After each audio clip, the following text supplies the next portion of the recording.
Bueno, muchísimas gracias. Es un gusto coincidir nuevamente con un queridísimo amigo al que admiro muchísimo y a quien conozco incluso de antes de Amores Perros, así que es un gran honor compartir este momento y bueno, a ver de qué manera Amores Perros pues ha hecho, verdaderamente ha marcado un hito, no solamente en la historia del cine mexicano, sino en la historia del cine contemporáneo, así que es increíble que se haya hecho este homenaje. Ayer tuve la oportunidad de visitar esta exposición, que ustedes de veras tienen que visitarla, es prodigiosa el concepto. No sé si quieres decir algunas palabras para invitar a la gente a ver esta exposición un poquito antes de la... Bueno, antes que nada, estoy muy contento de estar aquí esta tarde. Tenemos tiempo, si tienen tiempo, no se preocupen. Una disculpa por llegar tarde, había un poco de tráfico, se me ha olvidado el tráfico de la Ciudad de México. Y aunque sea domingo. Y estoy muy contento, Daniela, de que hagamos esta plática. Como dices, tú somos amigos de hace mucho, te admiro yo también por ese festival de Morelia y estás muy viva y activa en el cine, no solamente nacional, sino internacional, y has llevado a cabo un festival maravilloso a un nombre altísimo y me alegra mucho que podamos platicar.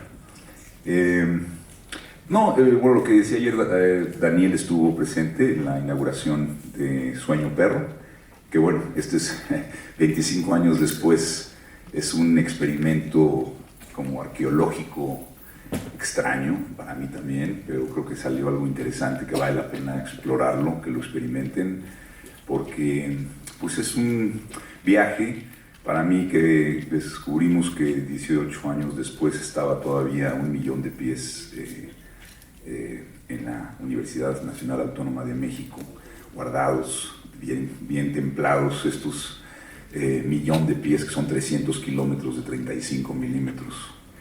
Y entonces, durante 7 años estuve como explorando las imágenes ya con otra mirada, y ya no tenía que estar eligiendo el material para que sirviese a una historia, ¿no? Como estás editando, estás yuxtaponiendo diferentes imágenes para que narren algo, ¿no? Pero aquí no había nada, al servicio de nada, las imágenes se me revelaron de una forma muy distinta y había una honestidad, una belleza, y fue difícil encontrar el flujo, la relación entre una y otra, sin palabras, sin textos, sin intelectualidad, simplemente con la posibilidad de que la gente pudiese entrar a la película no con los ojos, sino con el cuerpo. Entonces es un laberinto de proyectores de 35 milímetros, como me imagino el que tienen allá arriba, unos monstruos que ya no existen, las nuevas generaciones que están acostumbradas al iPad y al teléfono, que estamos en la computadora. Ya aquí no hay píxeles, aquí hay, como decía Godard, ¿no? La verdad 24 veces dicha por segundo. Y es muy impactante porque tiene este flicker del fuego, y ver la luz es una como escultura lumínica también, todos los proyectores con esa luz, porque tiene una atmósfera, pusimos un poco de agua, vapor. Entonces los invito a que la vean porque es muy humana. Todos los momentos que elegí son mosaicos, en donde creo que como lo arqueológico se recupera la memoria de una ciudad en trance. En el 2000, un mosaico de texturas, de olores y toda la arquitectura sónica hecha por Martín Hernández y Ken Yasumoto. Es espectacular porque son sonidos recopilados de 25 años de files de la Ciudad de México. Entonces sí es un mosaico sónico de imágenes humanas, profundamente triste también, de ver el tiempo congelado, pero poderlo recorrer sin intelectualizarlo, con el cuerpo permeando. Y eso es lo que es emocionante, ¿no? Que lo vive uno en el silencio. Entonces, bueno, es una introducción de lo que, si se atreven a ver ahí en el agua algo, creo que les va a gustar. Sí, muchísimas gracias. Sí, es fascinante. Y comentábamos que es una pieza que afortunadamente, bueno, estará aquí hasta febrero en la ciudad. Creo que diciembre o enero, no lo sé bien. Sí, los próximos 3 meses seguro. Y después, como la gran pieza artística que es, bueno, tendrá también presencia en algunos festivales de otras partes, como el ACMA en Los Ángeles. En la Fundación Prada estuvo también. Sí, está en Milán ahorita y en México, luego ir a Los Ángeles en la calle. Y realmente se lo recomiendo, es algo espectacular y es, para todos los que somos cinéfilos, es una forma absolutamente sorprendente de reflexionar en torno al cine y, como dices tú, sobre todo de sentir en torno al cine. Fue algo para mí totalmente mágico. Gracias. Muchas gracias. Bueno, pues vamos a platicar de Amores Perros en sus 25 años. Fue tu primer largometraje, aunque realmente no lo parezca. Es una ópera prima que yo creo que es de las obras más impresionantes como óperas primas en la historia del cine. La verdad, te lo puedo decir. Cuéntame un poco de cómo fue este largo camino para llegar ahí. Pues mira, en primer lugar, creo que hay una persona que ya falleció, que es un gran amigo mío, que se llama Pelayo Gutiérrez, que estudié con él, fue mi primer amigo desde los 4 años. A los 5 años nos encontramos en la oficina del prefecto, el prefecto que se llama el profesor de la cagada. Le decíamos el profesor de la cagada, evidentemente. Y Pelayo y yo me encuentro con un chico con lentes así enormes, con sus ojos alterados, y nos castigaron a los dos. De ahí nos hicimos amigos. Y bueno, finalmente él estudió cine en la Ibero, yo también, junto con Martín Hernández. Él empezó a dirigir, él fue el que me introdujo a todo el mundo del cine. Su tío José Díaz tenía una productora cinematográfica que hacían cine de ficheras, cine realmente por muy poco dinero, pero lo exportaban a Estados Unidos en aquel entonces, estoy hablando de principios de los 80, donde había un mercado brutal de todos los migrantes. Lo vendían y hacían mucho dinero. Y Pelayo tenía 17, 18 años, trabajaba con él. Y entonces yo le decía que yo quería trabajar. Y había un productor que se apellidaba Cherén, y le dijo, oye, tío, pues un amigo mío quiere trabajar. Y Cherén dijo, pues el que no tenga familia cinematográfica, que se la busque. Esa fue la respuesta que recibí a los 18 años. Dije, bueno, pues tendré que crear mi familia cinematográfica. Y a eso me dediqué. Y hablo de esto porque es verdad, porque me da risa siempre esa respuesta, que era como algo que nos daba mucha risa de cómo trataba, había como ese gremio muy cerrado de los sindicatos y de la cosa. Y bueno, Pelayo dirigió su primer cortometraje, yo lo era su asistente de dirección, Martín era el del boom, diseñando el sonido, yo hice la música. Y ahí empezamos, y Pelayo y yo escribimos primero una serie de televisión que nunca se aceptó, que se llamó Otra del Dinero.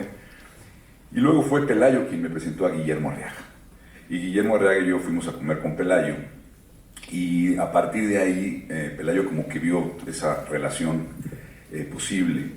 Entonces el culpable, el cupido fue ahí. Y a partir de ahí, Guillermo y yo empezamos a hacer una muy buena relación y empezamos a planear el hacer algo. Empezamos a platicar de 11 posibles historias. Habíamos tenido como referencia Shortcuts de Carver, de la novela de Carver, hecha por Robert Altman, que es una película maravillosa, donde hay estas historias que se entrelazan de vez en cuando, de la literatura de Carver, que es de mis escritores favoritos. Estaba también otra película que se llama Before the Rain, una película yugoslava. Estaba también esta película de Wayne Wang que se llamaba Smoke in the Face, creo. Había varias películas, y obviamente estaba Pulp Fiction, había muchas películas. Mi padre, la primera película que me llevó a ver fue Rashomon de Kurosawa, que me impresionó mucho su estructura. Hablábamos mucho de esta posibilidad de estructuras y del mosaico. Y hicimos un ejercicio de 11 historias donde todo estaba conectado a través de un incendio en la Ciudad de México. Entonces había un incendio brutal en la Ciudad de México y todas estas pequeñas cortos de historias, muy similar a Shortcuts, se entrelazaban. Lo metimos en un cine, no nos aceptaron. Evidentemente dijeron, ¿quién es este güey? Yo tenía fama de director ¿cómo se llama?, de publicidad y ex locutor de radio. No calificaba, no tenía licencia para dirigir. Pero creo que eso fue lo que nos ayudó a salirnos por la izquierda, no pedir permiso. Y dijimos, bueno, entonces ahí Guillermo empezó a escribir este estupendo guión de Amores Perros, que se llamaba originalmente Perro Blanco, Perro Negro. Y lo demás es historia. Trabajamos juntos 3 años con una gran intensidad.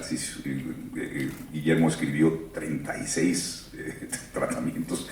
Bueno, no fueron totalmente diferentes, pero sí eran siempre revisiones y revisiones de exigencias. Acabó siendo un guión de 170 y tantas páginas, muy complejo, pero esa fue un poco la historia de cómo se llegó finalmente a ese guión, con un trabajo extraordinario de Guillermo, que fue el fundamento para eso. Claro. Bueno, durante cierto tiempo seguiste contando historias entrelazadas. Te involucrabas ya una hora en el proceso de montaje para lograr que este flujo narrativo que te imaginas, ¿cómo sabes cómo ir de una trama a otra, digamos? En esta, o sea, ¿cómo sabíamos de una Sí, cosa? sí. Y en general, tú tienes esta... Creo que hay dos cosas. La primera es que Guillermo es un escritor extraordinario que tiene una astucia brutal para encontrar lo que se llama el gancho dramático, ¿no? El hook. Lo más difícil es saber en dónde dejas colgado el asunto para pasar al otro. Este juego de intensidad es como como un pentagrama musical, ¿no? Donde estás viendo las líneas de intensidad, donde una cosa va creciendo y dónde la dejas para que quede flotando ese momento de y luego empiezas aquí. Entonces, eso fue lo que tardó más trabajo. O sea, muchas veces el saber dónde entrar, a dónde salir, en dónde estás abusando de la fragmentación, en dónde estás extendiendo demasiado, en dónde estás revelando demasiado para que ¿sí me explico? Todo eso es una cuestión de técnica e instinto. Guillermo está muy influenciado por Faulkner, a quien ama, a quien yo también admiro muchísimo. Creo que la literatura latinoamericana nos influenció mucho a los dos. Hablábamos siempre, obviamente, de Cortázar, de Sábato, de Borges. O sea, hay mucha también en la literatura latinoamericana, que también fueron estos escritores influenciados por Faulkner. Mucho de esto existe. Yo siempre hablo que de nuestras culturas ancestrales, ¿no? Siempre nuestras estructuras son cíclicas, desde que hacíamos toda nuestra cultura prehispánica se contó de esa forma. Entonces sí hay una tendencia natural a esto, pero sí tuvo que ver muchísimo con el talento de Guillermo y ese instinto que tiene de la multiestructura, que fue después otro ejercicio más profundo en 21 gramos y luego aún todavía más complejo en Bayer. O sea, sí fue de parte de los dos deliberadamente una exploración de estructuras. Pero sí, era prueba y error. O sea, y por eso tardaban tanto las cosas, ¿no? Y luego también cuando estás filmando cambian las cosas. Lo que vive en el papel no sobrevive muchas veces en la realidad. Entonces hay que estar también atento. Cuéntanos un poco de la colaboración con Rodrigo Prieto, que se convirtió rápidamente en uno de los grandes directores de fotografía del mundo. Rodrigo Prieto fue uno de los miembros de esa familia que yo me dediqué a generar. Y una familia que es muy emocionante, porque me decía aquí un amigo, Antonio Urrutia, que creo que está presente por aquí, que lo que era muy bonito es ver a la familia, que me gusta seguir juntando. Ayer estuvimos prácticamente toda la gente, actores, actrices, gente del crew, productores, en el evento de ayer. Y que seguimos juntos, seguimos con una profunda amistad. Y Rodrigo fue de las primeras personas que fueron parte de esa familia de todos, porque yo tuve el privilegio de conocerlo de muy jóvenes. Antonio Urrutia, por cierto, yo había trabajado con él. Antonio, que está aquí, me lo presentó. Bueno, no, más bien Rodrigo me presentó a Antonio, que había trabajado con él. Antonio hizo el primer cortometraje con Gael García, antes que yo en Amores Perros. Tenía un cortito de Tripas Corazón, que es hermosísimo, que estuvo nominado al Oscar. Y Rodrigo también hacía muchos comerciales. Y filmamos durante muchos años, Rodrigo y yo, muchos proyectos juntos y nos divertimos como locos. Entonces teníamos ya una complicidad, un lenguaje.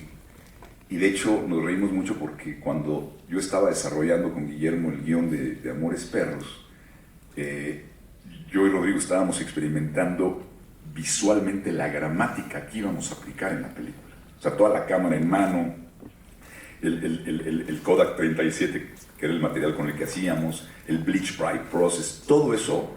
Hacíamos comerciales de bancos. Hay un comercial de Vital que parece Amores Perros, es muy chistoso, está la cámara así, Los clientes no se daban cuenta, pero estábamos gastando el dinero de los comerciales para experimentar eso.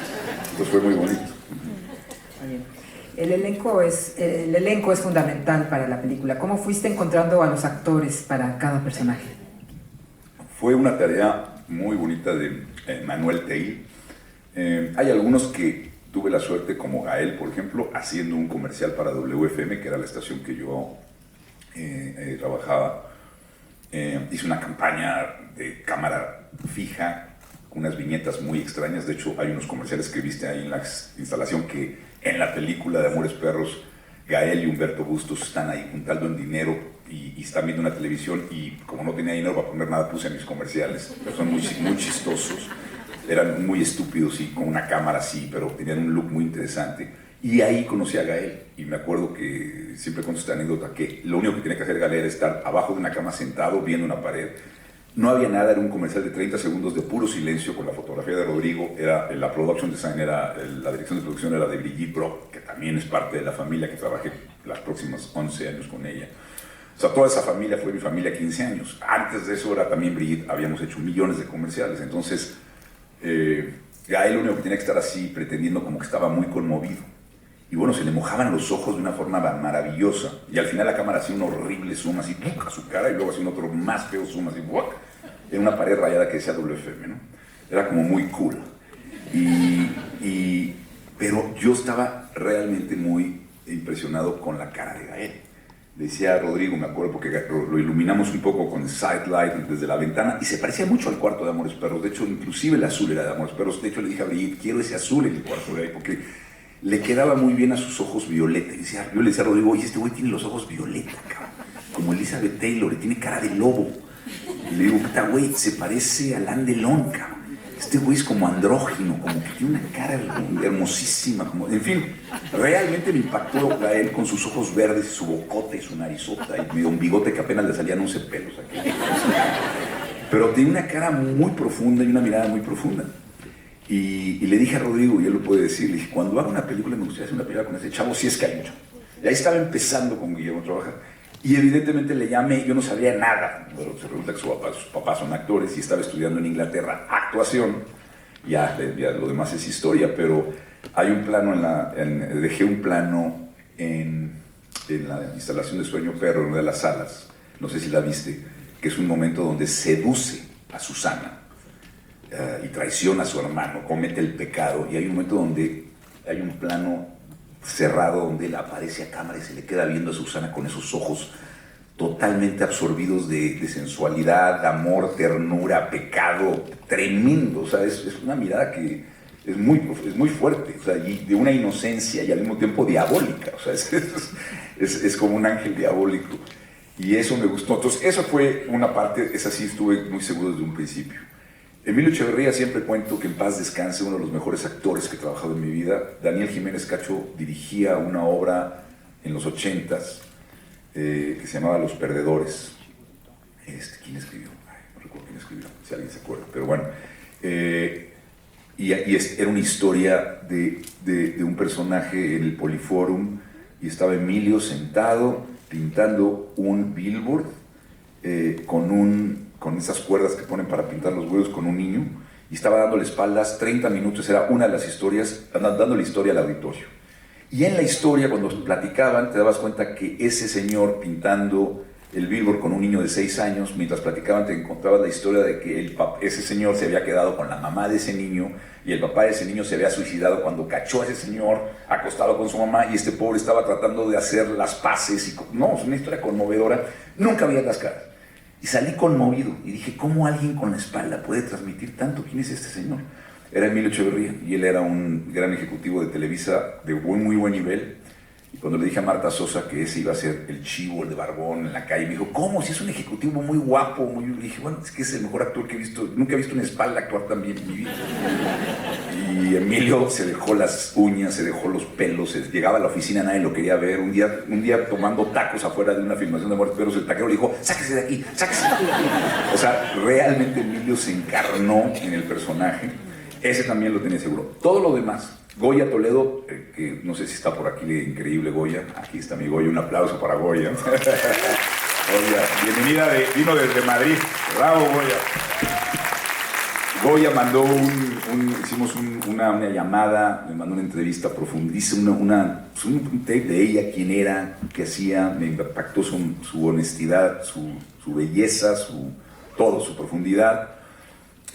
Pero fueron esos actores. Y luego Manuel Tell, que es un gran director de casting, hizo un trabajo increíble buscando todos y cada una de las personas a lo largo de México en compañías de teatro. Y buscó en las calles, o sea, realmente muchos de los actores eran muchos sus primeras películas. Vanessa Bauche era ya la actriz súper veterana, tenía 27 años, Vanessa había hecho 4 películas y todos decíamos, viene la actriz, güey, viene la actriz. Era como, guau, era la chavita, pero había hecho ya muchas películas, todos los demás éramos novatos. Pero muchos de los demás actores eran muchos la primera, y todos compartíamos esa adrenalina de lo primero, pero quiero darle crédito a Manuel, que encontró pues, desde Gustavo Santos Parra hasta Humberto Bustos, a mucha gente. Y tú trabajas distinto con cada actor, me imagino, y depende de su técnica, o tienes un modo general, o tienes su intuición. ¿Cómo te acercas a cada actor? Porque logras unos trabajos impresionantes. Pues mira, para mí, yo trato de ser útil, y creo que para mí es entender. En primer lugar, admiro mucho al actor y a la actriz. O sea, creo que es un misterio para mí cómo pueden en un momento dado manejar el instinto, la técnica, la precisión, la improvisación, la vitalidad, la profundidad, el artificio. O sea, creo que mi trabajo, donde creo me siento cómodo, es que entiendo bien. Entiendo, no lo sabría hacer jamás, pero sí puedo entender los mecanismos que disparan o que ayudan a guiar al actor para que el actor o la actriz implemente sus técnicas propias, sus estilos, sus escuelas, para lograr el objetivo que el personaje debe de llevar a cabo. Yo creo que lo que hay es una arqueología del personaje, hay una arqueología de cada escena, hay una arqueología de momento a momento. Ayer estábamos platicando con Adriana Barraza, por ejemplo, que es una gran actriz y directora de actores. O sea, hay un texto, ¿no? Tú tienes un texto como actor y tú le das a un actor un texto, una línea que le va a decir a la otra persona, pero ese texto, esa línea, simplemente una línea, tiene un subtexto. Y ese subtexto puede ser de una complejidad prácticamente infinita. O sea, puedes analizar esa línea y decirla de miles de formas. Y puedes decir eso pretendiendo querer lo otro. ¿Sí me explico?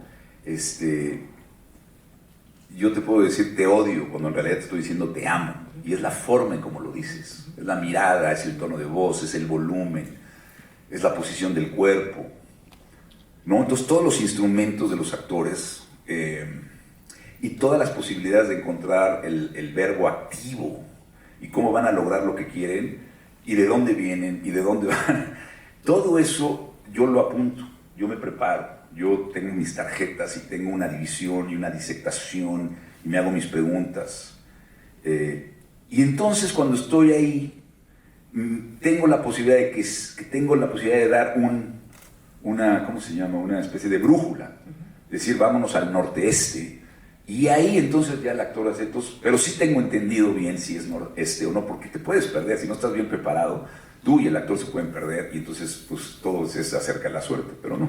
Entonces creo que para mí aprendí de dos grandes maestros, uno es de Judith Weston y de Ludwig Margules, el gran director de teatro que vivió en México mucho tiempo y que tomé 3 años de teatro con él.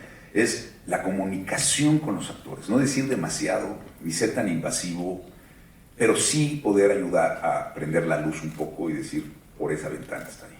Ya ellos ya tienen que navegar, ya volar. No cómo lo hacen, no lo sé. Bueno, recuerdo que el soundtrack de la película se convirtió en una sensación en sí misma. ¿Nos puedes platicar un poco de la colaboración que tuviste con Lynn Feinstein? Yo cometí el error de editar con Luis Carballar en mi casa por casi un año. No tenía la música todavía, no tenía todavía la idea, pero había una película que me gusta muchísimo que se llama París, Texas, de Wim Wenders. Y el soundtrack, el score es de Ray Cooder, que es uno de los scores más bonitos del mundo para mí, de una guitarra que se quiebra, que llora, que está toda, lo que la grabó con una tape ahí, pero es profundísima.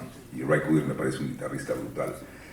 Y me encantaba, y estuve editando la película con Ray Cooder. Gran error, porque luego cómo te sacudes a Ray Cooder. ¿Quién va entonces a sustituir a Ray Cooder? Entonces, Lynn Feinstein, que en paz descanse, gran amiga de toda la vida y quien me ayudó siempre con toda la producción musical de las películas, que acaba de fallecer, y ayer estuvo presente en el concierto de Venegas y de Meme.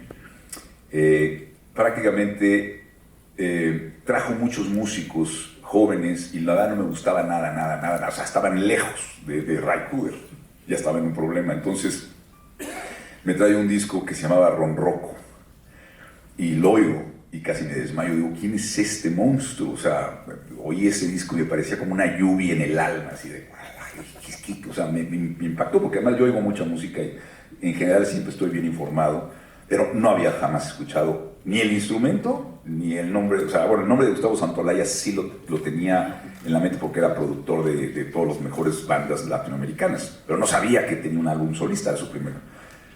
Y entonces pues le manda el VHS, bueno, le dice, y Gustavo dice, no, estoy muy ocupado, estoy produciendo a las mejores bandas del mundo, creo que voy a hacer una pinche película mexicana de un pinche mexicano, primera película, no, pues no tengo tiempo. Y entonces le ruega a Lin, le dice, bueno, va este mexicano, tiene pasaporte, déjalo, conócelo, ¿no? Pues ahí voy con mi VHS, mi cajetilla de cigarros, llego ahí a Eco Park, donde vive, con Aníbal y él, que son los socios, me reciben, les pongo el VHS, y me dice, siéntate, le digo, no. ¿Quieres un mate? Le digo, no tomo mate, gracias. Me va a salir, me salgo a fumar una cajetilla de cigarros, y a la media hora sale Gustavo y me da un abrazo. Y me dice, esto es increíble. O sea, ya estaba en la primera historia, me dice, yo quiero hacer esto. Y a partir de ahí, pues nos hicimos hermanos. Hicimos 4 películas juntos y somos hoy hermanos. Mañana toca un concierto en Bellas Artes, Gustavo. Y desde ahí nació esa amistad a primer oído. Y nada, fue un trabajo, fue de las cosas más hermosas que hay, porque también otra vez, Gustavo entendió que con poco, tipo como Ray Cooder, sí, esas notas santolayescas imprimieron el espíritu de la película para siempre. Entonces fue un trabajo bellísimo. Él tiene un estudio en Los Ángeles, que le llamo el estudio de Chernobyl. Todo está tirado, lleno de pedazos de todo tipo de cosas. No hay instrumentos. Y dice, ¿qué tocaste aquí? Y saca un pedazo de madera y dice, ¿esto cómo? Y eso lo convierte en un tambor increíble. Un pedazo de PVC, un tubo de PVC del baño, lo saca, lo empieza a soplar y suena como una flauta increíble. O sea, sí es un músico realmente extraordinario. Y lo demás es historia. Oye, bueno, soy muy amante de los animales, en particular de los perros, y me sorprende muchísimo el realismo con el que están hechas las escenas. Y bueno, sé que hubo muchísimo cuidado al filmar todas las escenas con los perros. ¿Qué recuerdas de todo ese proceso? Fue bien difícil. Hubo una persona clave que se llama Larry Casanova, y Larry Casanova fue la persona que es profesional en adiestrar animales. Y encontrar la forma en que las peleas de perros fueran naturales. No quería hacer algo Disney, ya sabes, no quería. Y también quería que hubiera momentos de mucha honestidad. Y Larry fue quien, uno, exigió que Emilio Echeverría conviviera 3 meses con los perros. Los perros de Emilio en realidad eran sus perros. O sea, llegaba Emilio y lloraban, si iba Emilio lloraban, o sea, le lamían los pies, la cara, o sea, así. Y cuando veías a Emilio en la calle con los perros, la gente decía, este es un pordiosero, o sea, increíble. Y luego, pues los perros de pelea eran perros de pelea, como saben en México todavía desafortunadamente sí hay muchas peleas. Fuimos a hacer research, investigar, terribles. O sea, las peleas de perros son algo, o sea, duran 3 horas y un perro está mordiendo el cuello a otro, el otro está llorando. La gente toma cerveza, oye cumbia, se cagan de risa. O sea, sí es muy fuerte. O sea, lo que hay en la película es nada comparado con la crueldad y el dolor que hay en las peleas de perros. Pero pues quería que hubiera algo de esa verdad y lo logramos, creo que con una técnica que Larry encontró bellísima, que es, los perros estaban muy fuertes, salvajes, pero se les amarró el hocico con cuerda de pescar, invisible. Entonces, obviamente cuando lo estaban agarrando, pues había la cámara de Rodrigo, se movía de un lado a otro y veías a los perros con las bocas y las salivas y todo. Y cuando se encuentran, siempre hay un momento de encuentro, pero están con la boca cerrada, pero el encuentro es tan fuerte que con el audio y el choque y el sonido, es la magia del cine, o sea, es un efecto de audio y de choque. Y están haciendo judo en realidad, pero sí el efecto es muy fuerte. Y aquí como una anécdota para darle crédito a Gustavo Sánchez Parra, cuando él tenía fobia a los perros, no podía ver un perro. Y luego tuvo que entrenar con perros de pelea, y ese perro güero que agarra y lo agarra de pescuezo, el perro se le fue una vez en plena filmación, lo tengo filmado, ahí está en Sueño Perro, dejé mucho material en Sueño Perro que nunca salió evidentemente como este, y el perro se le voltea con el cuello y le quiere agarrar, y lo tuvo que subir a la pared, y lo llegaron a agarrar. Era un perro, era un león, o sea, literalmente ese perro te puede matar. Entonces, pero bueno, un crédito de él que tuvo como actor que sobrepasar ese miedo y ser el malo de los perros. Pero bueno, el crédito es de Larry Casanova, que tuvo un rigor tremendo. Otra característica muy interesante como en la producción es el choque tan impresionante que también lo vimos en la exposición. ¿Cómo fue ese, cómo lograste ese choque tan contundente, tan fuerte, tan violento? Pues por amateur y por irresponsable, esa es la verdad. O sea, no hay otra razón. O sea, nadie podría hacer algo tan idiota como eso, pero bueno. Que no me oiga Alejandro Vázquez, que está por aquí. Alejandro Vázquez es el director de efectos especiales, el más premiado, y es encantador y es buenísimo, pero la verdad es que nos ganó la adrenalina. Teníamos muy poco presupuesto, un solo choque, y hacerlo. Además, en la mañana filmé el asalto al banco en Tlalpan. ¿Y a quién se le ocurre filmar en la mañana un asalto a un banco y en la tarde, a las 4 de la tarde, un choque, un accidente de ese nivel? Entonces, bueno, no tenía dinero. Carlos Hidalgo, mi asistente de dirección, aquí está. Carlos, tú no vas a dejar mentir. Tú fuiste el culpable de ese plan. Un aplauso a Carlos. Acaba de llegar. Llegaste a tiempo, cabrón. Llegó a tiempo Carlitos para que le eche la culpa. Pero bueno, ese plan fue muy malo porque no teníamos dinero, no teníamos tiempo, y llegamos y era Juan Escutia, el restaurante donde el Chivo ve a este señor pintándole el cuerno a su esposa, Salinas, se llamaba El Nuevo Mundo. Y llegamos, teníamos 9 cámaras que posicionar Rodrigo y yo, y llegamos tardísimo. Empezamos a posicionar las cámaras en la azotea, adentro del restaurante, adentro de un basurero, enfrente del coche, atrás del coche, una cámara montada en el coche de Valeria, otra cámara atrás del coche de Gael. O sea, eran muchos puntos de vista. 9 cámaras en un solo accidente, y se nos estaba yendo el sol. y recuerdo que haciendo ejercicios, Gerardo Moreno, que era el stunt coordinator, increíble, no sé si está Gerardo por aquí, no creo, pero mañana lo vamos a ver. Pero Gerardo estaba haciendo ensayos con Alejandro Vázquez. El coche de Valeria, el personaje, que era un Sentra, que era un coche de Rosalba Noguera, que era mi asistente. Se lo compramos muy barato, que lo iba a vender. Estaba con un... era automático, ¿no? Había un maniquí y iba a ser automático echado a andar. Ahí viste ayer que puse la cámara desde el principio en la pizarra y están los staffs atrás del coche y avientan el coche. Eso lo pueden ver en la instalación. Estoy encuerado ahí. Y sale este cochecito eléctrico, y antes de eso, además, las cámaras empezaron a fallar. Carlos Hidalgo gritando por todos lados, todo el mundo aterrado. Rodrigo y yo corriendo de cámara en cámara, poniéndolos cada uno de los ángulos. Rodrigo Prieto es el hombre más tranquilo del universo. O sea, no hay nadie que yo haya conocido que en crisis siempre está sereno y magnánimo. Y había una cámara que estaba poniendo él adentro de un bote de basura en la esquina. Entonces, para poder ver un bote de basura así del Chivo que estaba ahí, lo tenían que cargar el crew. Lo cargaban, entraba así boca abajo, lo agarraban del calzón, ponía la cámara, y cuando estaba así colgado Rodrigo, de pronto había güeyes enfrente de la cámara del staff. No sé qué. Entonces Rodrigo decía: sáquenme, por favor, pueden limpiar el cuadro, por favor. No sé qué. Ok. Otra vez, lo cargan del calzón, lo ponen así boca abajo, y otra vez: por favor, quítense, por favor, les pido por favor que le quiten. Lo vuelven a cagar el calzón, sale con una puta madre, hijos de su puta.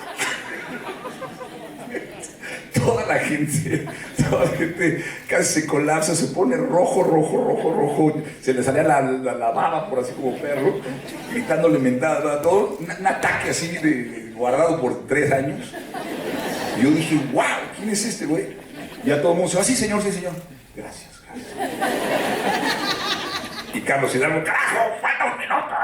Ya sabes, entonces toda la histeria, nos metemos al restaurante y viene Gerardo Monero, no servía el coche, hubo un accidente antes, se rompe la calavera, en un ensayo se rompe la calavera. Benito, Porque llovía. Estaba lloviendo, empieza a llover, ya se me había olvidado, gracias, otro detallito más del drama del choque. Empieza a llover, y de pronto Gerardo Moreno se le va el frenito y rompe una calavera. Y yo dije, el shot estaba atrás del coche este. Y yo, carajo, se rompió la calavera, ¿qué vamos a hacer? Un drama. ¿Cómo va a empezar? Ya ha chocado el coche. Y Benito y todo el crew, aquí en México arreglamos todo en un segundo. Se cae a la media hora, pero se arregla. Y Benito y todo, y ahora, ¿te acuerdas? Y empezaron a moldear el coche, se arregló, o sea, en 3 minutos, o sea, una cosa impresionante. Pegaron los plásticos, no sé qué. Ya, drama, finalmente, y te acuerdas, no servía el carburador. Y Gerardo Moreno, señor, no sirve. Jefe, no sirve. Y luego dice, ya sirve. Era, literalmente faltaba 1 minuto para la luz. Arranca Gerardo Moreno.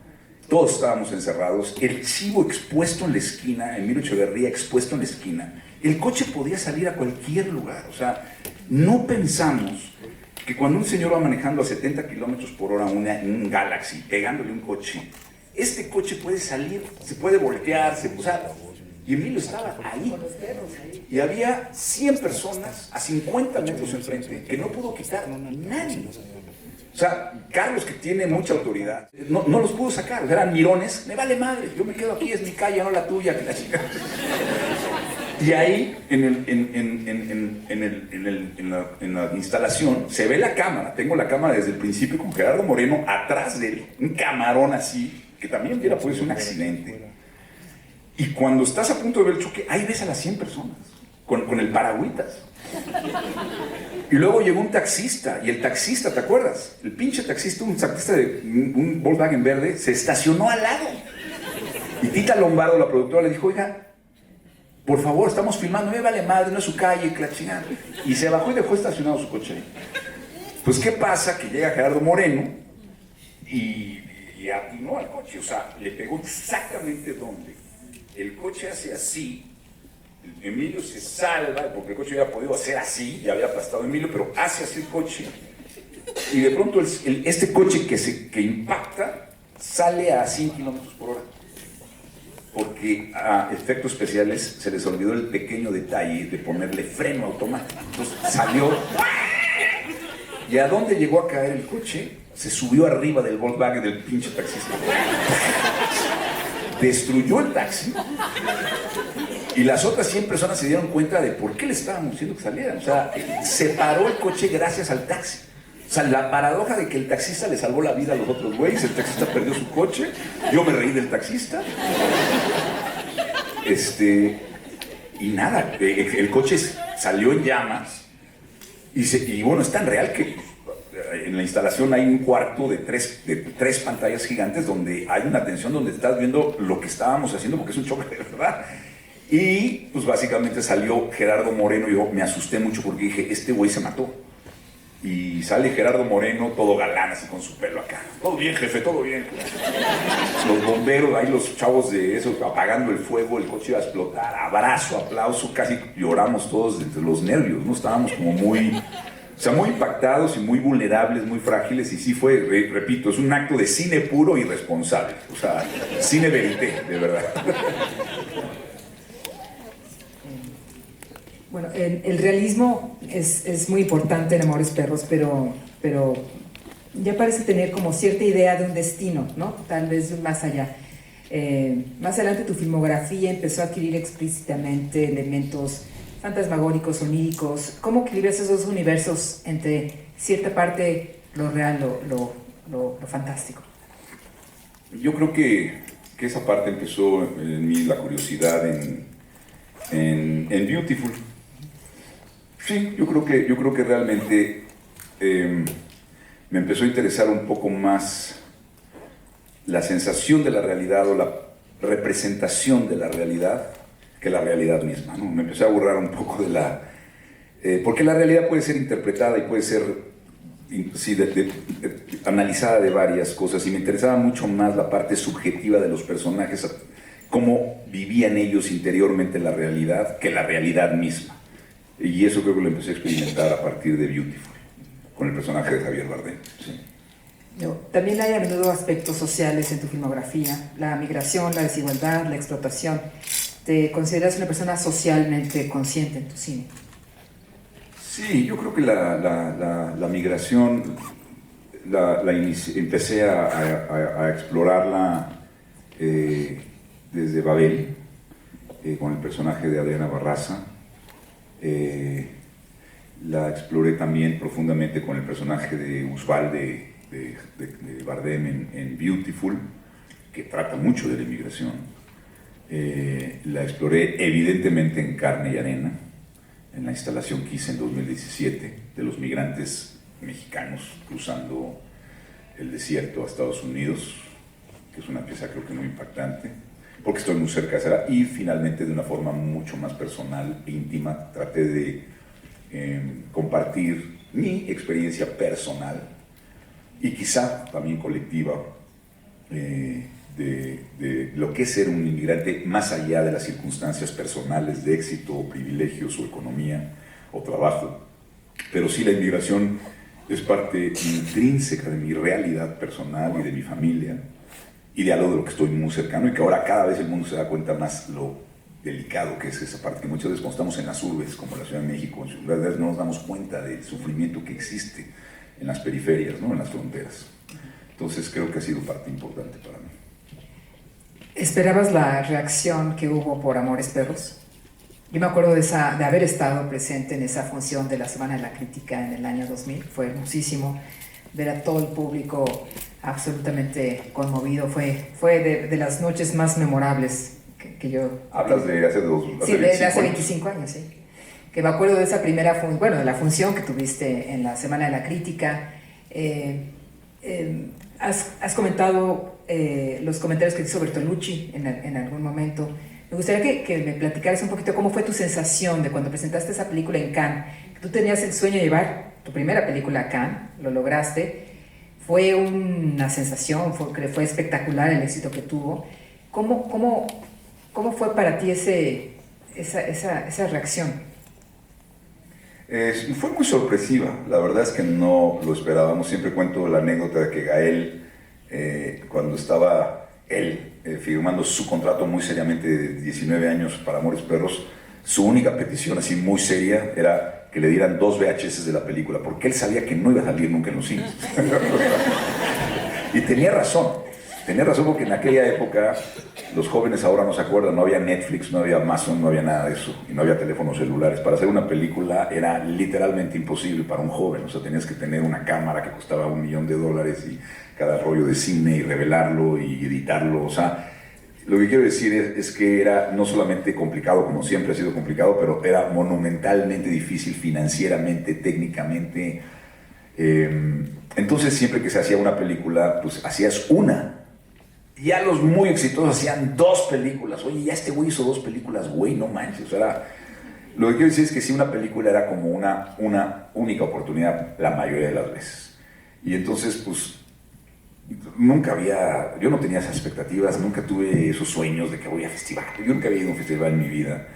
Yo quería hacer esta película, tenía necesidad de hacer esta película, tenía la ilusión de hacer esa película. La verdad, no teníamos ni marketing, ni pensábamos cosas, no había Instagrams, ni estábamos... O sea, no había esa conciencia, esa es la verdad. O sea, estábamos sumergidos en el trabajo y creo que yo no tenía, la verdad, muchas expectativas. Yo sabía que estábamos haciendo algo, todos creo sentíamos energéticamente que había algo eléctrico en los sets. Me acuerdo que Emilio Echeverría, que él sí tenía mucha experiencia, un gran un actor de teatro, él me decía, esto se siente diferente, Alejandro, esto se siente diferente. Y sí, realmente yo sabía que había mucho trabajo detrás de esa película. O sea, la planeación, la preproducción, el guión, el equipo, todos teníamos éramos como una banda de jazz que teníamos ya muchos años juntos, con una gran improvisación, con una gran técnica. O sea, sabíamos exactamente lo que estábamos haciendo, creo yo. Con todas las irresponsabilidades que existen en amateurs, evidentemente, pero sí sentíamos algo eléctrico,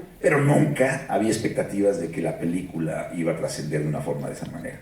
Y fuimos rechazados. O sea, la primera persona que vio esta película editada, fue nuestro amigo, que no digo el nombre porque no me gusta tener, para qué esas malas vibras. Hay mucha enemistad ahí en el mundo, pero una persona realmente dijo, esta película está muy larga, hay mucho mexicano y hay mucho perro.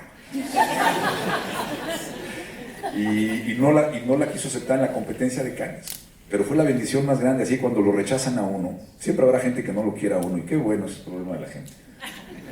Yo los quiero menos a ellos. Pero lo que quiero decir es que creo que fue lo mejor que pasó, porque entonces entramos a la Semana de la Crítica, que José María Riva, que en paz descanse, ya hablo demasiado de gente que ha pasado, carajo, ¿qué pasa? Estoy muy viejo, hay mucha gente que ya... Se ha muerto mucha gente que antes no se moría, ¿no? Como decía García Márquez. José María Riva nos escribió una carta de amor y nos dijo: quiero que vengan a la sección de la Semana de la Crítica, que es una sección pequeña, no oficial en Cannes. Y mi mamá me decía que siempre tenía que ir a las fiestas que me invitaran, nunca las que me invitaran. Entonces fuimos a la fiesta que me invitaron. Y la verdad nos convertimos en la película que todo el mundo quería ver. Y ganamos la Semana de la Crítica y fue una bendición, creo yo. No, y estando en Cannes, era la única película en la que se hablaba. En realidad había sido tal el impacto de la película que fue maravilloso ver eso en el año 2000.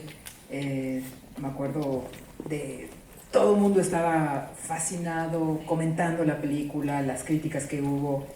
¿Cómo tomaste ese éxito? Te voy a ser sincero, lo tomé de una forma muy inocente. Yo me acuerdo que bajaba y había, no sé, 20 entrevistas, ya sabes, de gente de Noruega. Y yo decía, qué padre venir a un festival, porque yo me acuerdo que los entrevistadores o los periodistas eran chavos, como de mi edad. Y entonces yo decía, siempre acababa una entrevista: thank you, Joaquín, no sé qué, where are you from? No, oye, dame tu teléfono, vamos a comer. O sea, era como, yo decía, qué padre, o sea, había como, yo pensaba que era natural, que cuando presentabas una película en un festival, pues la gente quería hablar contigo y los periodistas te entrevistaban. O sea, yo pensaba que era parte de la naturalidad, que, ¿sí me explico? O sea, no entendí la diferencia. Sí había muchos elogios, pero luego también en México tendemos mucho a de que, güey, está poca madre, y luego es una mierda. Yo pensaba que la gente me bloqueaba y, güey. Pero yo decía, pues esto a lo mejor se lo hacen a toda la gente. O sea, no tenía yo una referencia. Entonces yo estaba contento. Aquí está mi mujer, que no me deja mentir, Mariela, ¿te acuerdas, mi amor? Y la verdad es que no tenía idea de lo que estaba sucediendo, la verdad. Me empecé a dar cuenta cuando empezó en cada festival a ganar, y a ganar, y a ganar, y a ganar, y a ganar, y a ganar. Y dije, oye, pues qué padre, pero, repito, nunca sabes a dónde va a llegar esto. Y llegó un momento que yo estaba agotado. De hecho, los BAFTAs, habíamos ganado BAFTA. Estábamos nominados a los premios BAFTA, que son súper importantes. Y es una anécdota muy chistosa, lo voy a compartir. Yo estaba tan agotado que dije, no voy a ir. Entonces dije, no, tienes que ir, es importantísimo, los somos premios ingleses. Y rompieron una regla avisándome que íbamos a ganar, para que yo fuera. Y aún así, aquí está mi esposo, no me deja mentir, yo quería estar con mis hijos, aquí está el liceo, que estaba muy chiquito, y yo dije, ¿sabes qué? Ya estoy cansado, agotado, yo no quiero ir a recibir el BAFTA. Y se me ocurrió una idea, dije, ya sé, Gael estaba en Inglaterra estudiando, dije, que vaya Gael y reciba a Gael. Pero la gran idea fue, no le digan a Gael que va a ganar, para que lo agarre de sorpresa. Entonces yo me quedé en Los Ángeles y viene la premiación BAFTA, que es como los Oscars. Y el ganador, Gael de 20 años, iba, no sé, el ganador, Amores Perros para mejor película extranjera. Yo no le dije nada a Gael. Yo no le dije a Gael, oye, ve en lugar de yo, porque yo no voy a ir. Y llega Gael, estaba tan emocionado Gael, chavito, guapo, con su trajecito. Thank you very much, thank you, I am very proud, blah, blah. La cuestión, long story short, es que se le olvida decir nada de nadie. O sea, yo estoy muy contento con mi película, y esta película es no sé qué, y muchas gracias, porque México... Y todos los actores, actrices y productores diciendo, ¡wow! ¡Qué director tan hot! Y tan joven. Y Nicole Kidman, en ese entonces, invita a salir a Gael. Es verdad. Y todas las actrices querían trabajar con Gael. O sea, the most talented, hottest, handsome director in the world. Güey, tuvo que declarar, yo no soy el director, yo nomás soy el director, porque nadie conocía a Gael, nadie conocía a Mentiras, todo el mundo creyó que era un super young director. Fue buenísimo, o sea, fue una anécdota increíble. Pero bueno, ahí ya me empecé a dar cuenta que había, evidentemente, una película importante, pero de estar aquí sentado contigo hablando 25 años después, eso sí es surreal. O sea, esto que está pasando ahorita, ayer platicando con Rodrigo Prieto le decía algo borgiano, que era, estábamos todos ahí. Yo decía, ¿cuántas cosas han pasado en 25 años? O sea, el mundo ha cambiado, mi vida ha cambiado, todo lo que ha pasado. Y al mismo tiempo no ha pasado nada. así somos, el tiempo es cabrón, sí, es muy alucinante, que no ha pasado en realidad nada importa, pero ha pasado muchas cosas. Pero estar sentado yo aquí hablando de una película que siento que es un milagro, es un misterio, es crédito de la película misma, que ya no nos pertenece a nadie, que la película se ha convertido, por una razón u otra, en identidad y cine entrelazados.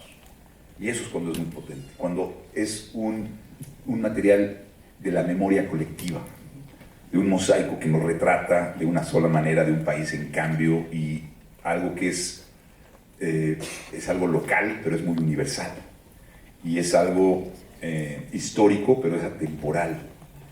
Y creo que esa profunda humanidad que tiene la película, por todo el gran trabajo de todos los departamentos y todo lo que hicimos, se proyecta como esa piel que está ahí y que ya le pertenece como al público, ¿me entiendes? Y eso es algo que no puedes ni planear, ni siquiera imaginar ni soñar, porque no lo haces. Eso es una cosa que sucede de una forma misteriosa y mágica, y nada, no podría estar más agradecido y alucinado, pero es algo que jamás pudimos haber pensado, ¿me entiendes? No, y es algo interesantísimo porque además esta película cambió para siempre el rumbo del cine mexicano. Es como un antes y un después de Amores Perros. Te lo digo yo como espectadora, como cinéfila. En ese entonces hacíamos justamente las jornadas de cortometraje mexicano aquí en la Cineteca en los 90s, antes del año 2000, y bueno, digamos, el paisaje que se veía era bastante triste, ¿no? No había dinero en producción, como si esto era carísimo.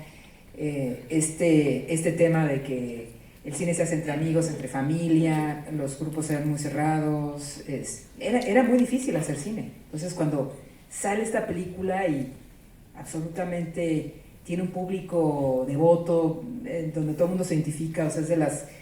¿Tú te acuerdas cuántos boletos se vendieron en ese entonces de Amores Perros?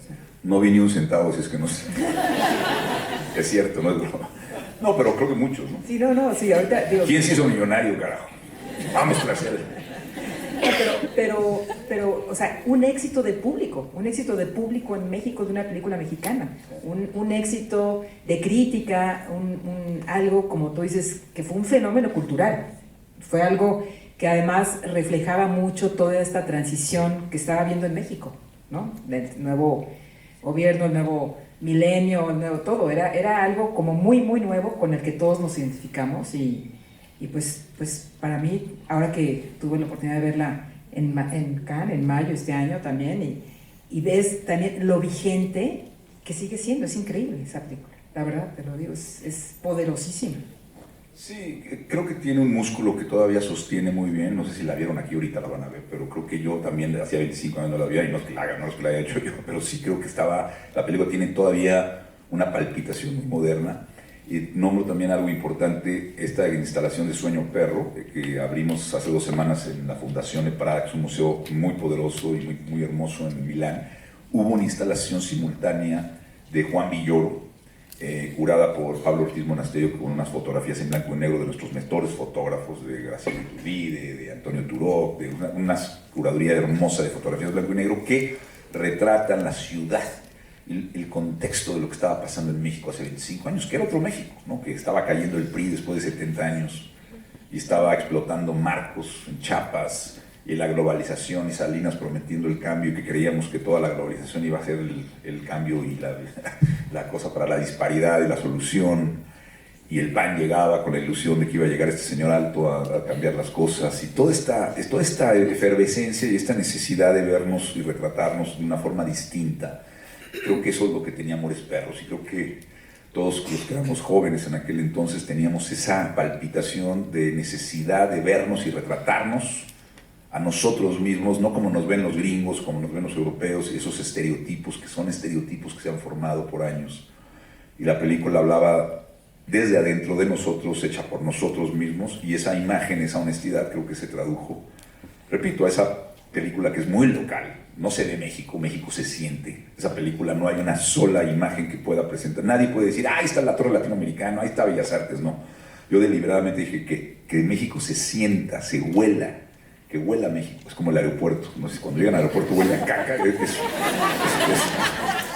Yo siempre digo, es que el aeropuerto no puede ser más mexicano, todo se está cayendo, ¿no? O sea, los cables, todo está mal, los letreros, huele a sobaco, a taco, a todo. O sea, dices, no hay aire acondicionado. Dices, esto tiene que ser el cine, la realidad de una ciudad que yo nací, crecí aquí 37, y la verdad es que la Ciudad de México es de las ciudades, creo que es ciudad tan bellamente fea, ¿no? O sea, tiene esta cosa de las texturas, de la personalidad de la gente, la belleza de la gente, la dulzura de la gente, la violencia latente, la muerte y la vida conviviendo, la fritura, los mosaicos, la personalidad de la arquitectura, todo huele, todo suena. Caminas y todo está sonando, los radios, la de eso. Es una ciudad de una intensidad, de una belleza que no tiene ninguna otra. Y creo que eso Amores Perros lo capturó muy bien. Creo que capturamos esa realidad nuestra, pero pues que también es muy atractiva y también real en otras formas, para otras cosas. Bueno, y después de Amores Perros, obviamente tu carrera cambió totalmente. ¿Cómo hablas de este proceso? ¿Qué pasa después de Amores Perros? ¿Te vas a Estados Unidos? Después de Amores Perros, empezamos, Guillermo y yo, a trabajar en la premisa y en la estructura y en la historia de 21 gramos. Y la verdad es que había dos cosas, un par de cosas, bueno, varias cosas como toda la vida, son una serie de razones, nunca hay cosas así de maniqueas, de una bien o mal. Simplemente había un momento donde en ese entonces había una gran inseguridad en el país. Yo me había convertido en una persona pública y no me sentía muchas veces cómodo. Fue una temporada en donde la violencia, los secuestros estaban a la luz del día en la Ciudad de México. Muchas de las personas con las que trabajábamos en la productora, en Z Films, que era mi productora, yo mismo, parte de mi familia, habíamos estado siempre con muchas situaciones y pensamos, mi mujer y yo, que era a lo mejor un buen momento para tomarnos un año fuera del país. En ese sentido, ¿no? Teníamos los dos chavos, Mariladia, mi hija, y Eliseo, mi hijo, que estaban muy pequeños, y era como un momento como de descanso, de estar, digamos, tan a la luz, que era como sano también mentalmente. Por otro lado, recuerdo un día que estaba en San Miguel de Allende y suena el teléfono y me dicen, hi, how are you? ¿Quién es? Me dice, soy Sean. ¿Qué Sean? Sean Penn. Digo, sí, yo soy Jack Nicholson, güey. Y me dice, no soy Sean Penn, de verdad, vi Amores Perros y quiero decirte que me encantó y me encantaría trabajar contigo y cuando tengas un proyecto cuenta conmigo. Y la verdad es que yo era muy fan de Sean Penn. Y de pronto, en esta coyuntura donde yo me iba a salir un año, el personaje que hace Benicio del Toro, de un fanático religioso que había matado a esta familia con esta culpa y con esta visión de Dios muy infantil, de que yo hago lo bueno y Dios me hace cosas buenas, yo hago malo y Dios me castiga, o sea, esta visión muy infantil, que es muy del sur de los Estados Unidos. Dije, creo que aquí hay una oportunidad para convertir este personaje norteamericano y explorar esta historia geográficamente en esta nación que siempre nos ha retratado a nosotros, pero ahora yo quiero retratarlos a ellos. Y así nació el proyecto. Y también otra cosa que agrego a esta suma de miles de cosas es que para mí era una oportunidad importante salirme de la comodidad de mi país, de mi reconocimiento, de mi zona de confort.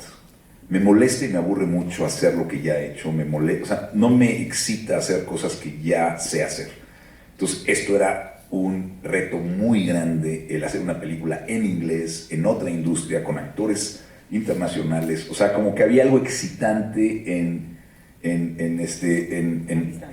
no sí, en ponerme en riesgo, en estar al lado del vértigo, del precipicio y decir, a ver, camina por ahí. Eso me excita, el poder, el riesgo de hacer algo nuevo y aprender. A mí me encanta aprender a hacer cine. Cada película que hago trato de olvidarme de la pasada y de hacer algo totalmente distinto y partir de premisas y de conceptos y aprender con gente nueva. Y eso es lo que me mantiene a mí curioso, o sea, el aprender. Hacer algo que ya sé, no sé si me entretiene tanto. Entonces, esa fue una oportunidad para mí de ponerme en un riesgo y salir de mi comodidad de ser yo Alejandro en México con todo el apoyo. O sea, como que había algo que me gustó. Entonces, esa es la razón. Como inició ese primer año fuera, que se han convertido en 23 años fuera. Sí. Sí. Nunca pongas el pie afuera del agua porque ya te mojas y te hundes ahí. Exacto.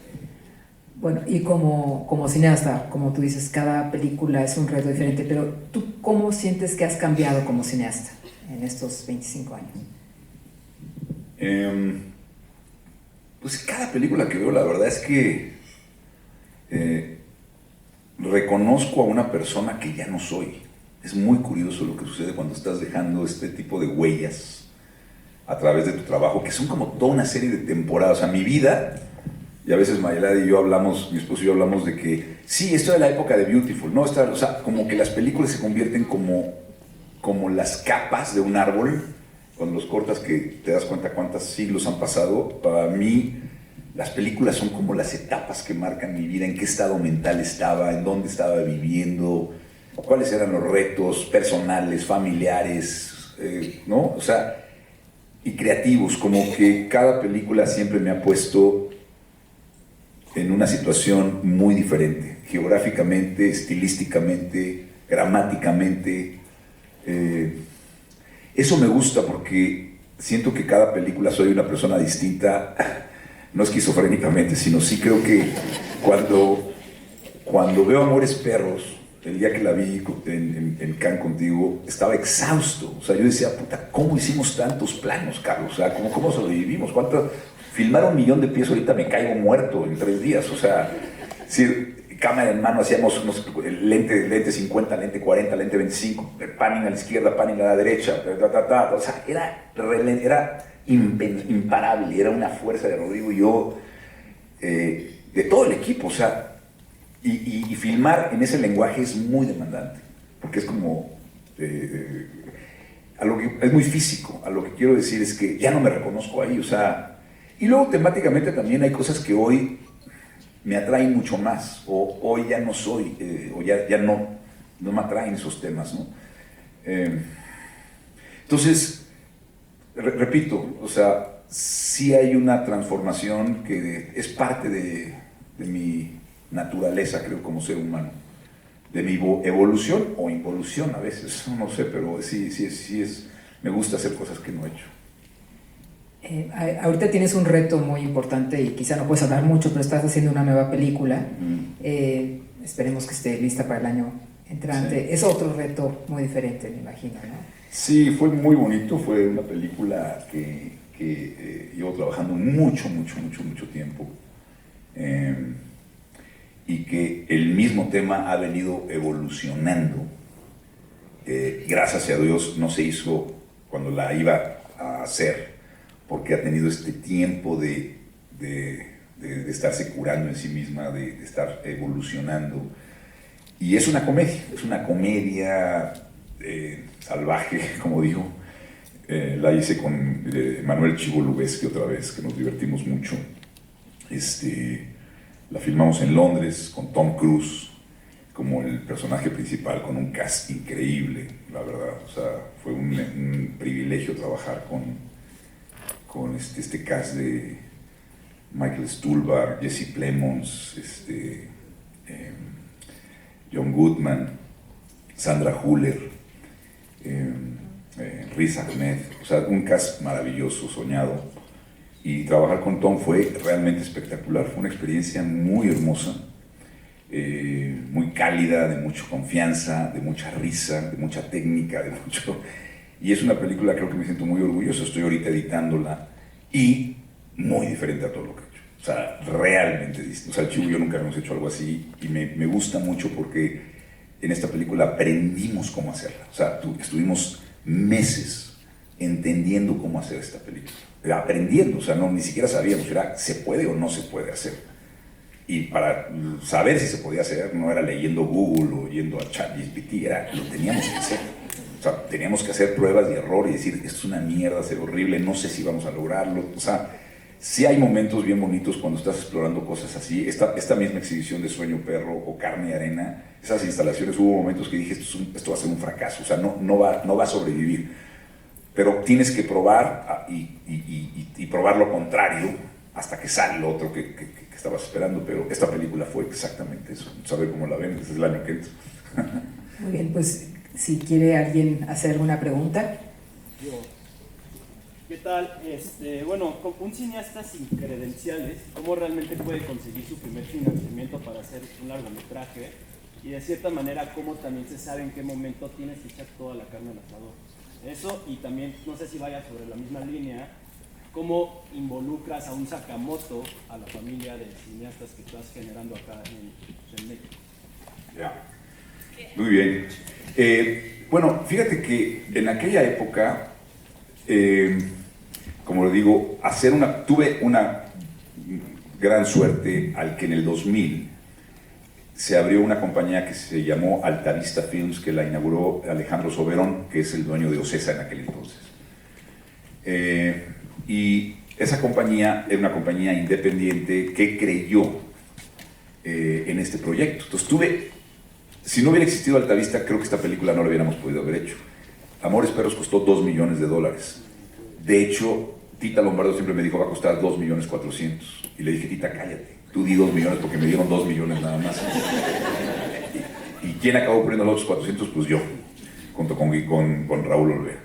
Pero tuve esa suerte. Entonces, lo de la decencia quiere decir que la razón por la que el Chivo Lubeski, Rodrigo Prieto, Guillermo del Toro, Alfonso Cuarón salieron de aquí es por los sindicatos. No había forma de ser fotógrafo si no se moría un señor fotógrafo. Entonces, era muy cerrado. Y de hecho, el conocimiento técnico era muy celoso.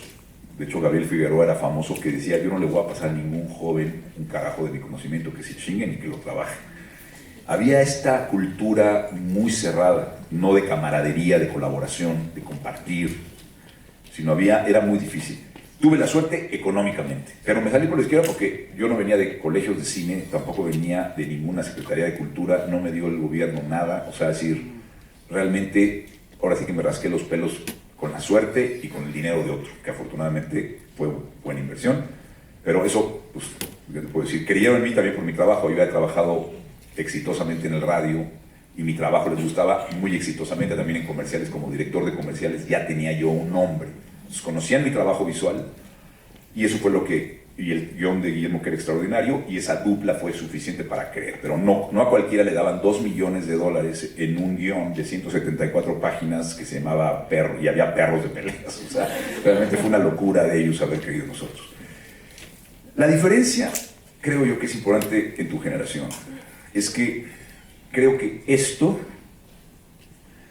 es una gran ventaja y una gran desventaja.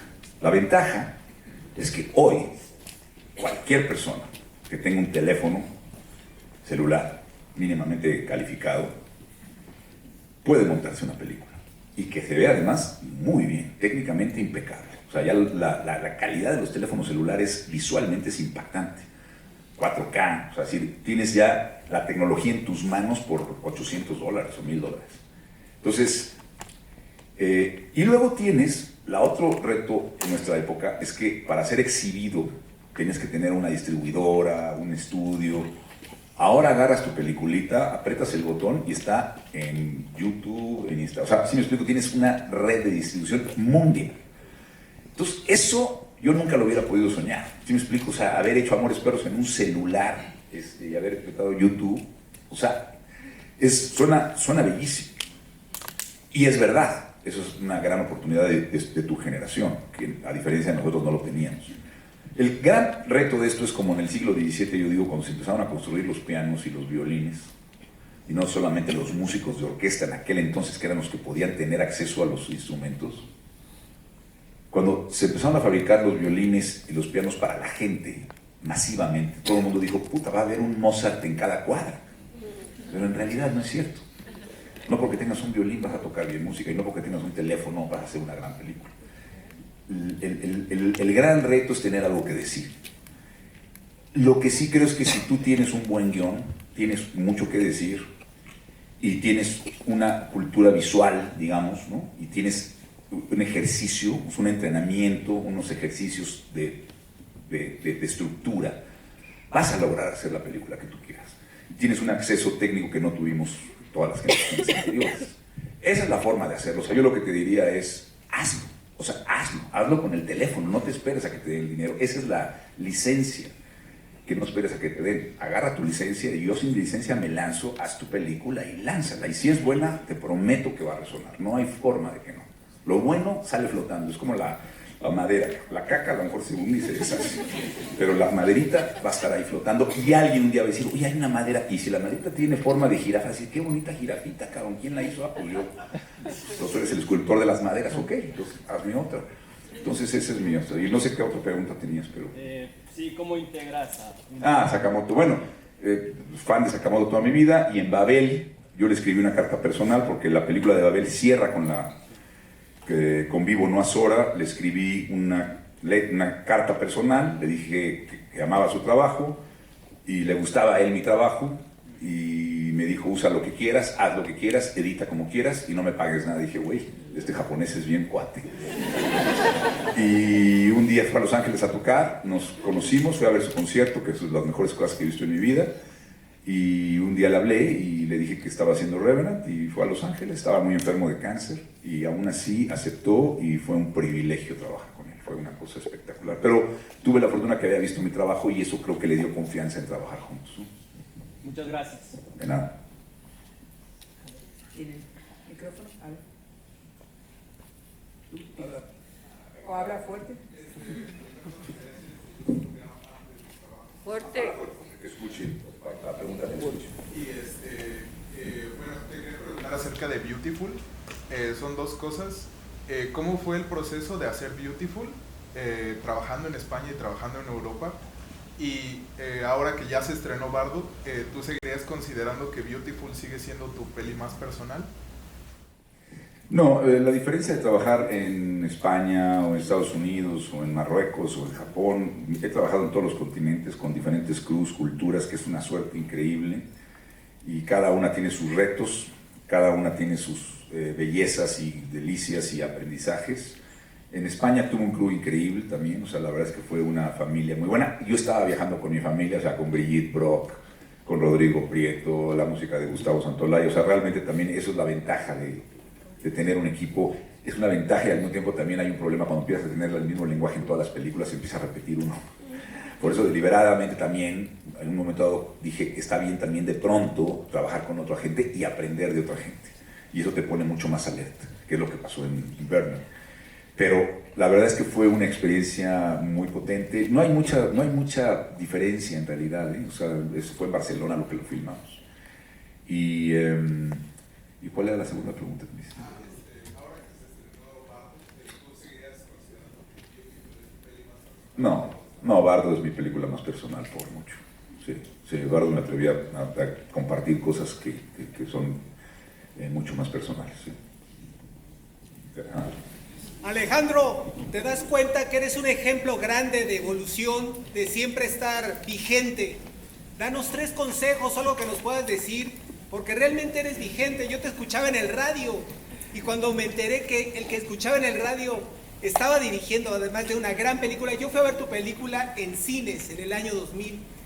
Fui una de las personas que compró un boleto para verlo. Dinos consejos más personales para seguir siendo vigentes, seguir siendo esa evolución. A mí me encantaría escuchar eso de ti y felicidades, ¿eh? Ya no te queremos, ahora te amamos. Muchas gracias, qué amable, gracias. Pues mira, la verdad es que ¿quién soy yo para dar un consejo de qué? O sea, la verdad es que cada uno de nosotros tiene su camino, cada uno de nosotros tiene su forma de aprender, cada uno la vida nos da los retos y las oportunidades, las tomamos a veces, las desechamos en otras, las aprovechamos o no. Nunca es fácil, es la verdad. Creo que ayer platicaba con un joven periodista que lo veía le oía mucho miedo en su voz, ¿no? Porque decía que el mundo estaba muy oscuro y que la ventaja, que cuál era la diferencia de mi mundo que yo había vivido en el cine de aquel entonces, porque estaba muy conmovido de ver las linternas mágicas de los proyectores, ¿no? También se había conmovido mucho de ver la película corriendo y saber que, como decía Godard, ¿no?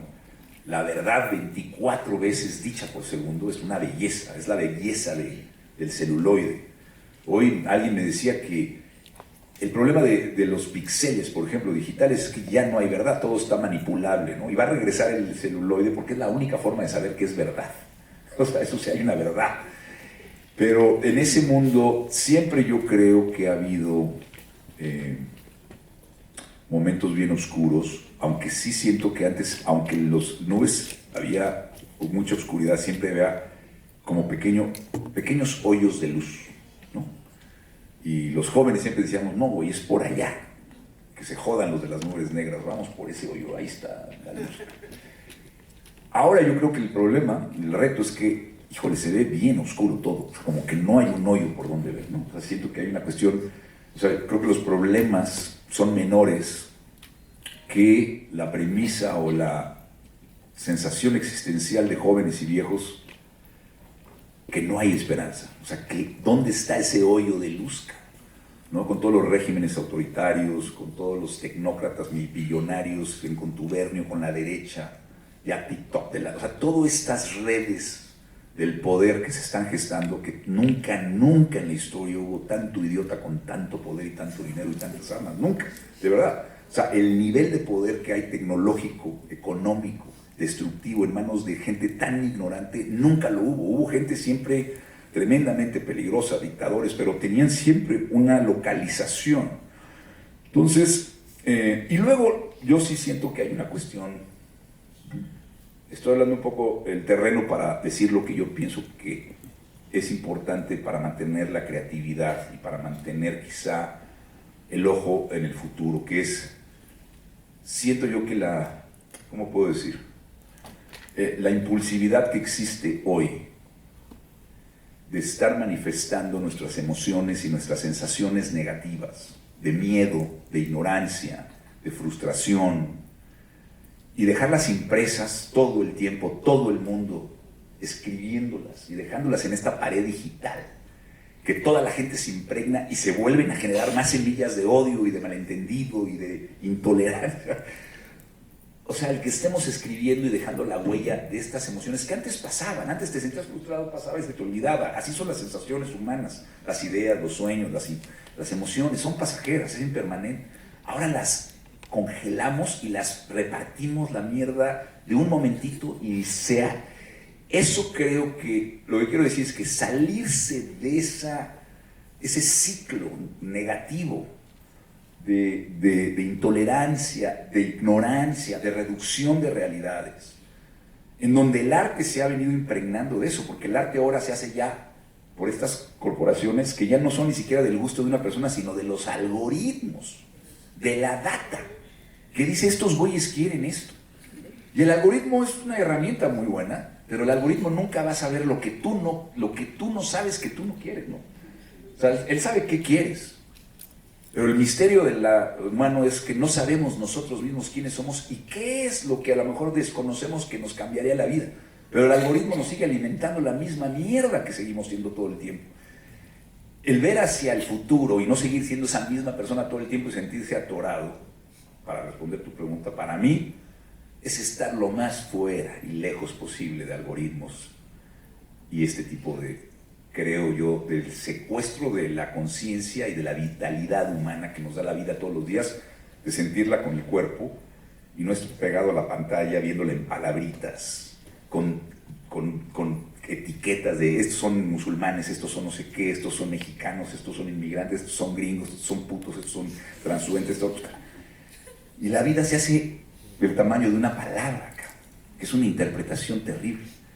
Entonces, como artista, ¿qué vas a ver si lo único que tienes son pequeñas etiquetas y no estás viendo ni la flor, ni tus huevos en la mañana, ni la sonrisa de este chavo, ni la dulzura de la señora que hace las quesadillas, ni quién es, cuántos hijos tienes, si tiene un hijo enfermo? O sea, está todo el mundo, estamos, no estoy diciendo que estoy arriba, pero esa es la lucha. Ahí está el welfare, ahí está la guerra brutal para estarnos manteniendo. Y una de las razones por las que hice esta instalación, que si te das tiempo de ver, te vas a dar cuenta que te exige estar ahí con el cuerpo. O sea, es sensorial, no es intelectual. La tienes que sentir con las orejas, y eso es lo que hemos perdido. Entonces, como artista es nada más simplemente estar vivo, estar presente con el cuerpo y no estar con el lenguaje, que es como un virus, ¿no? Esa es mi propuesta.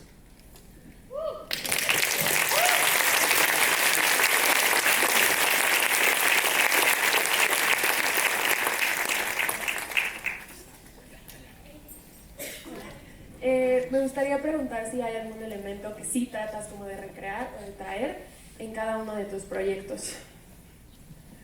Yo creo que lo que trato de traer en cada proyecto es el rigor. O sea, sí siento que soy una persona muy rigurosa, que sí me gusta llegar muy preparada. Eso me lo enseñó Margules. Me decía Margules, si tú quieres dirigir alguna obra de teatro, quieres dirigir una película, tienes que estar seguro que sabes más que todos los que van a estar trabajando para ti. Porque si no, ¿qué respeto te van a poder tener y qué ayuda pueden recibir de ti si tú no puedes guiarlos? O sea, trato de, antes de entrar, sí, la preproducción, la preparación, la investigación, el estar bien preparado porque las producciones de una película siempre te trae, no importa si es nueva o vieja, siempre va a haber problemas técnicos, problemas financieros, problemas físicos, problemas humanos. Ser un líder, ser un director es muy difícil. Tienes que estar realmente atento a tantas cosas. Ayer me decía Rodrigo Prieto, que es un extraordinario director de fotografía, con Scorsese, con todos los grandes directores. Me decía que la primera vez que ha dirigido, que fue Pedro Páramo, dijo, puta, ahora sí entendí lo que te absorbe el cerebro la dirección. O sea, porque él está muy pendiente en la fotografía, pero es una parte técnica de la película. Pero como director tienes que estar viendo el cuadro, no solamente técnico, sino todos los niveles que hay detrás de cada personaje, de los labios del actor, del peinado, de que está mojado, o sea, hay tantas, sí te absorbe el cerebro, como estás diciendo una película, entonces, siempre existen problemas, y si no estás preparado, y no sabes lo que quieres, uno, te van a soplar miles de malas ideas, a decir, ay, no está mala idea, porque no sabes qué hacer, tienes miedo y agarras cualquier idea. Y otra, te puedes desviar por muchos costos, el rigor de la preparación, de saber muchísimo qué fotografía quieres, por qué, cuál es el lenguaje que vas a hacer, cuántos planos vas a hacer, cuál va a ser el lenguaje físico de tus actores, por qué la ventana tiene que ser de un tamaño y por qué otra no, qué exposiciones vas a tener claroscuro, cuál es el tipo de fotografía, qué quieres que los vestuarios vayan a hacer.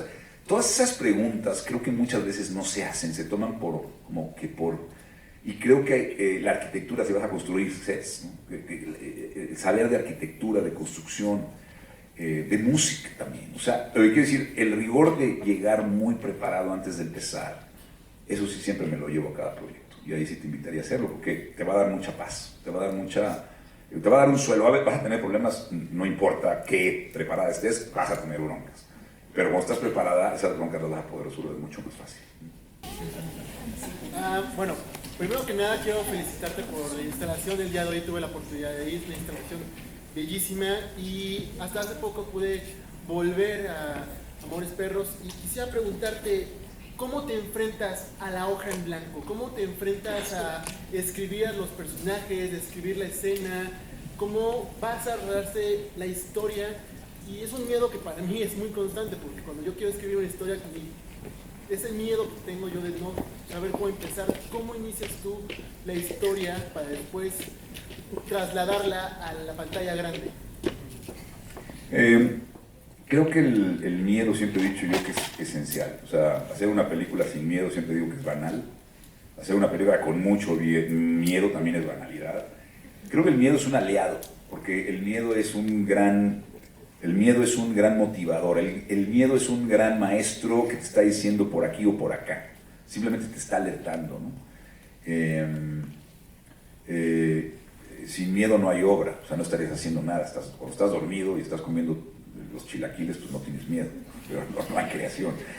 Pero cuando hay ese enfrentamiento a eso nuevo, a ese misterio, a eso que no existe, que está empezando a nacer, pues sí, existe esa revelación. Pero siempre han sido diferentes formas. Cada película que he hecho realmente ha salido de cosas que aparecen sin ser muy intelectualizadas. O sea, es una canción, a veces una melodía, a veces una imagen desde un coche con la ventana lloviendo. Yo recuerdo que el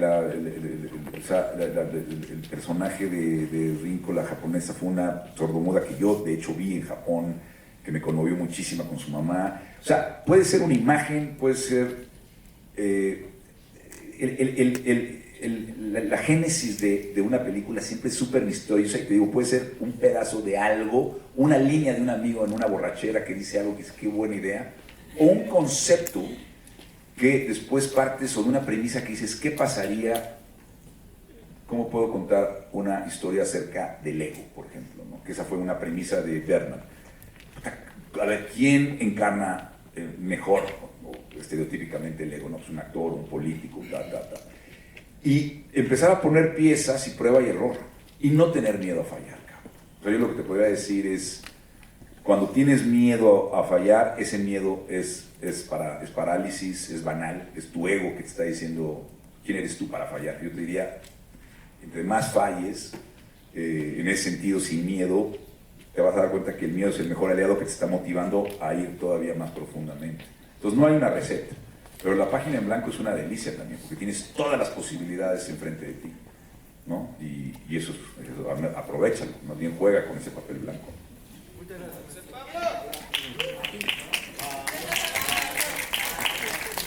Bueno, antes que nada, muchísimas gracias por estar aquí. La verdad es que están todos increíbles esta materia.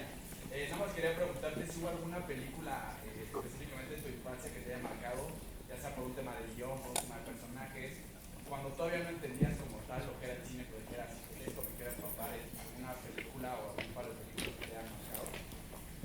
Una película que me marcó mucho, que me llevó mi papá, fue Midnight Cowboy, de John Schlesinger, que es brutal. O sea, que esos dos personajes, me acuerdo que sí me conmovió muchísimo. El final de esa película, de Dustin Hoffman, es brutal esa película. O sea, me parece, la música me parece increíble, la cámara, las actuaciones.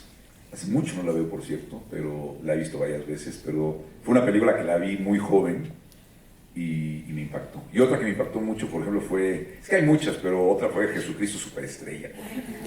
La otra fue Naranja Mecánica, evidentemente, de Kubrick. O La Fiesta Inolvidable, de Black Edwards. Fue mi primera comedia que me reí como niño, como loco, pero así a nivel impacto, sí, creo que Midnight Cowboy fue una de las películas que más... Y sí, yo creo que sí.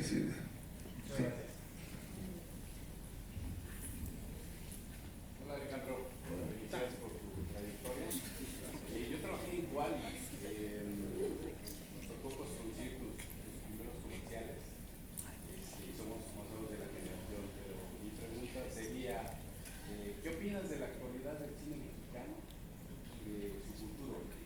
Porque Amores Perros pues es icónica, pero creo que porque no ha habido nada nuevo que siga. Entonces me gustaría saber la actualidad del cine mexicano y su futuro, su punto de vista.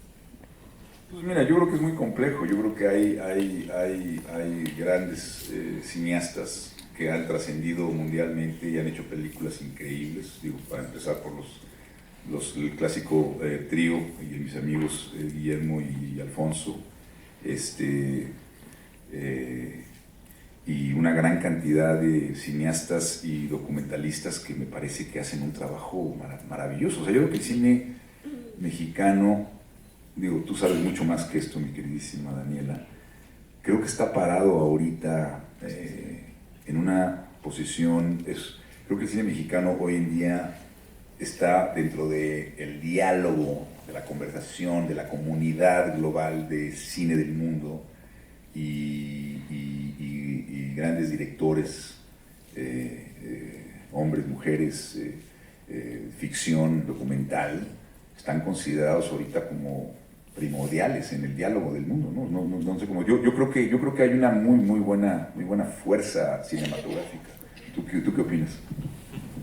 No, sí, por supuesto. Yo cuando digo que Amores Perros cambió, transformó el cine mexicano y le dio aliento a toda esta gente, primero, bueno, muchos cortometrajistas, ¿no? Que siempre decimos que digamos, todo lo que motivó durante los años 90 a que la gente siguiera haciendo cine era justamente que era el territorio libre del cine, el cortometraje, ¿no? Entonces, del cortometraje salieron muchos directores, como Fernando Henke, como, bueno, en fin, muchísimos directores.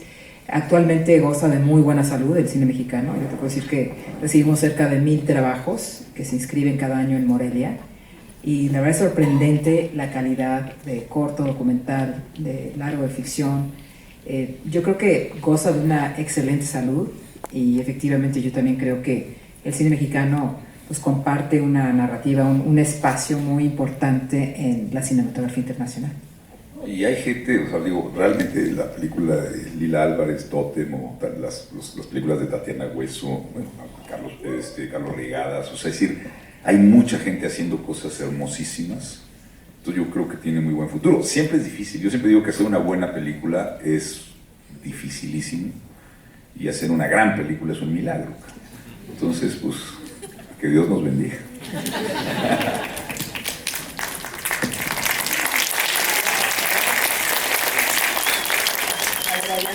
Al fondo. Yo tengo una pregunta. ¿Cómo fue que cambió el título de Perro Blanco, Perro Negro a Amores Perros?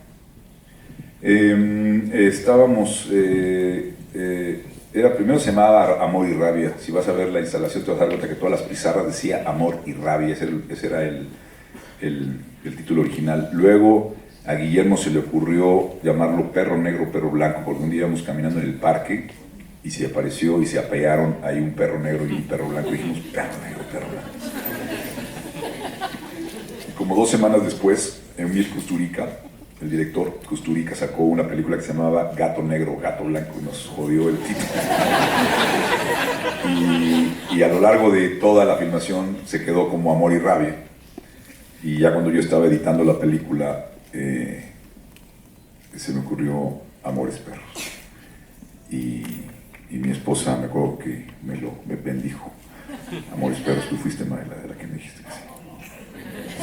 Ella, no, Sueño Perro dice que ya lo he hecho. Bueno, también tú eres mi sueño. Más perro que sueño, pero bueno.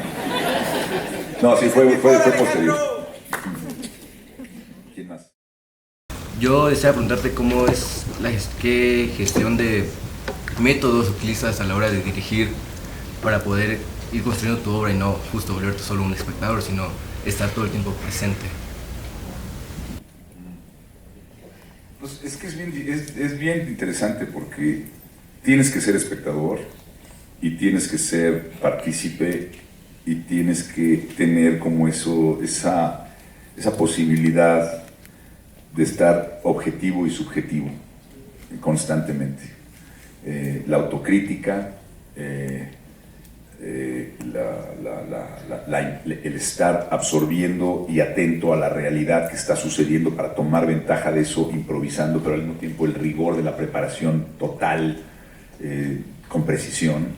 O sea, el dirigir es estar vivo, enfrentando a cada segundo 2 realidades o 7 realidades distintas y todas y cada una de ellas verdaderas y posibles. Y ninguna está bien y mal. Son infinitas posibilidades de todo. Si me explico, desde como decía la línea al actor o la actriz, o desde si el accidente de que una luz se fue, de pronto la sombra que está creando es más interesante por un accidente y decir, espérate, mejor déjalo así, está mejor porque se ve más interesante, y saber ver que el accidente es un regalo. O sea, te puedo poner 7000 ejemplos, ¿me entiendes? Pero lo que quiero decir, el estar adentro y afuera es un desarrollo que se te va haciendo en donde tienes que estar objetivamente viéndolo y al mismo tiempo entendiendo el sentimiento del personaje al que estás dirigiendo, pero como el otro personaje, por ejemplo, cuando diriges una escena con 3 personajes, que los 3 tienen un interés distinto, ¿desde qué punto de vista lo vas a filmar? ¿No? O sea, ¿de dónde quieres que el espectador esté? Yo como persona, a mí me cae mejor esta persona, pero la verdad es que la historia demanda que esa escena esté filmada desde el punto de vista de Juanita, que es la que está recibiendo el problema que tiene el hijo enfermo, no sé qué.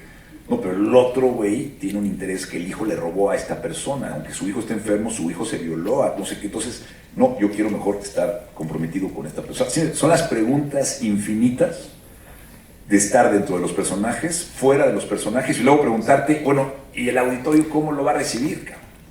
Entonces, es una implicación de no solamente una u otra, son 360 grados y muchísimos niveles de que tienes que estar todo el tiempo sumergido y concentrado y siendo atento a todo eso.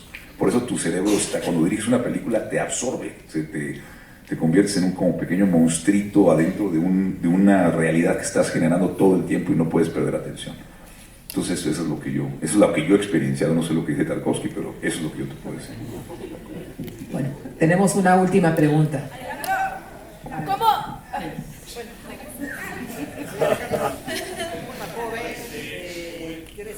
Oh, por favor, perdón, cédanle la palabra a la moderadora, quien va a decidir quién es la última pregunta.